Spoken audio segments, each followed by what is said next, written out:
Shalom, selamat bertemu kembali dalam acara santapan rohani pada hari ini. Bersyukur kepada Tuhan oleh karena kasih setia Tuhan yang diberikan kepada kita. Kita masih diberi kesempatan untuk menikmati kehidupan kita sampai saat ini. Saudaraku yang dikasihi Tuhan, sebelum kita belajar firman Tuhan, mari kita berdoa terlebih dahulu. Bapa yang di surga, kami mengucap syukur untuk segala berkat, kasih sayang, pertolongan, penyertaan, perlindungan dalam kehidupan kami, sehingga kami terus dimampukan untuk berjuang dalam kehidupan kami.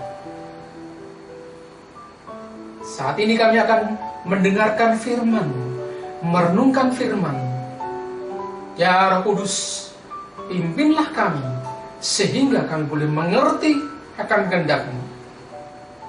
Dan setiap langkah kami mendapatkan terang daripada firman. Terima kasih Bapa, kami sambut firman-Mu pagi ini di dalam nama Tuhan Yesus Kristus. Haleluya, amin.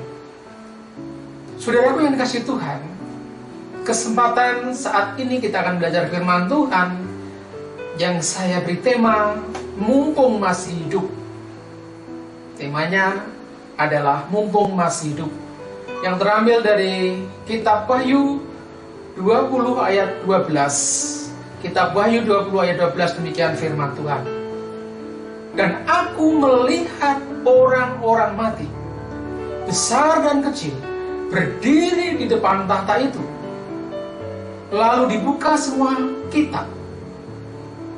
Dan dibuka juga sebuah kitab lain, yaitu kitab kehidupan.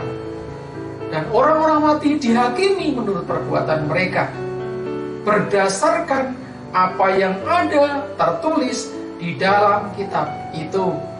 Amin. Saudaraku yang kasih Tuhan, dalam tema tadi, kata mumpung itu adalah masih ada kesempatan. Biasanya gunakan dua konotasi, baik itu negatif maupun positif. Mumpung ada kesempatan, maka orang bisa melakukan segala sesuatu yang buruk, karena dia memiliki kesempatan menduduki jabatan yang basah. Dia menggunakan wewenangnya untuk melakukan korupsi. Contohnya seperti itu. Tetapi ada konotasi yang positif.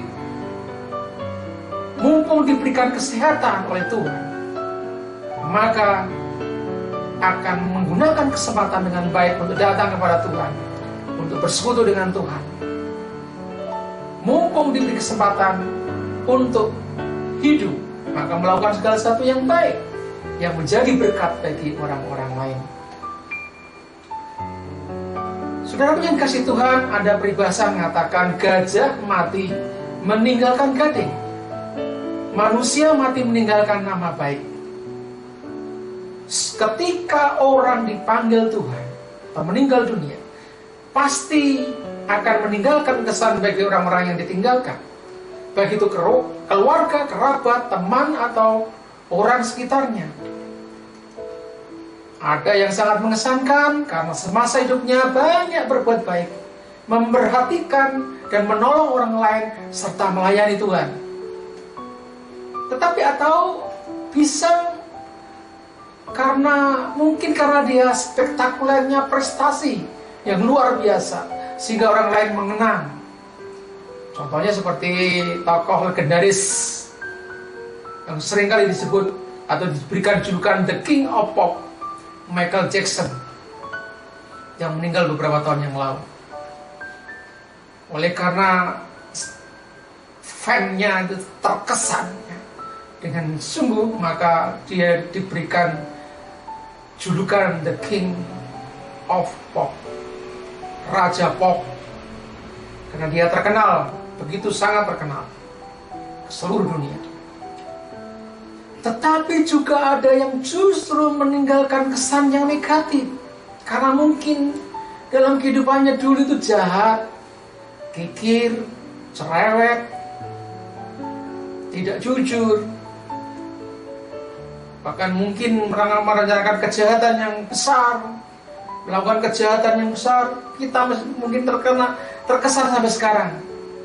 Gayus Tambunan, koruptor kelas kakap yang mungkin saat sekarang ini masih di penjara. Saudaraku yang dikasih Tuhan, penentuan akhir perjalanan hidup manusia adalah penghakiman di hadapan Tuhan kelak. Di hari penghakiman nanti, penilaian Tuhan bukan ditentukan karena orang itu kaya, bukan ditentukan oleh karena orang itu miskin, orang itu terkenal, orang itu tampan atau cantik, bukan karena prestasinya yang tinggi dalam bidang olahraga, atau mungkin orang itu pernah menjadi presiden atau raja, pernah menjadi artis. Bukan itu, saudaraku. Meskipun tercatat di Muri pun, di Guinness Book of Record pun, juga tidak berdasarkan itu Tuhan menilai. Tetapi Tuhan memiliki buku yang mencatat kehidupan manusia. Jadi dalam buku tersebut tercatat perbuatan kita selama hidup. Dalam 1 Petrus 1 ayat 17 dikatakan, Dia yang tanpa memandang muka menghakimi semua orang menurut perbuatannya. Karena apa, saudaraku? Ibrani 4 ayat 13, tidak ada satu makhluk pun yang tersembunyi di hadapan Allah, sebab segala sesuatu telanjang dan terbuka di mata Dia, dan kepadanya kita harus memberikan pertanggungjawaban. Semuanya terbuka di hadapan Tuhan, tidak ada yang bisa kita sembunyikan. Dan buku itu namanya adalah buku kitab kehidupan. Yang menjadi pertanyaan dalam kehidupan kita, apakah nama kita tercantum dalam kitab kehidupannya? Apakah kita yakin bahwa nama kita tercantum dalam kitab kehidupannya? Di hari penghakiman nanti, mungkin kita akan dibuat terkejut melihat orang-orang hebat dipermalukan, sementara orang-orang kecil yang tak ternama, yang tidak dipandang, bahkan dipandang remeh, namun selama hidupnya mengasihi Tuhan dan setia sampai akhir, dia diangkat dan dimuliakan Tuhan di surga. Oleh sebab itu, saudaraku yang dikasihi Tuhan, mumpung masih hidup saat ini, mari saudaraku, kita melakukan segala sesuatu yang terbaik untuk Tuhan. Kita melakukan segala sesuatu yang kita prioritaskan untuk Tuhan. Segala sesuatu kita nilai, bukan berdasarkan kacamata kita, tetapi bagaimana kita menilai sesuai dengan firman Tuhan. Karena kita masih diberi kesempatan untuk hidup, supaya kehidupan kita sungguh-sungguh berkenan di hadapan Allah. Tuhan senantiasa ada bersama dengan kita. Mumpung masih ada kesempatan, mari kita perhatikan bagaimana kita hidup.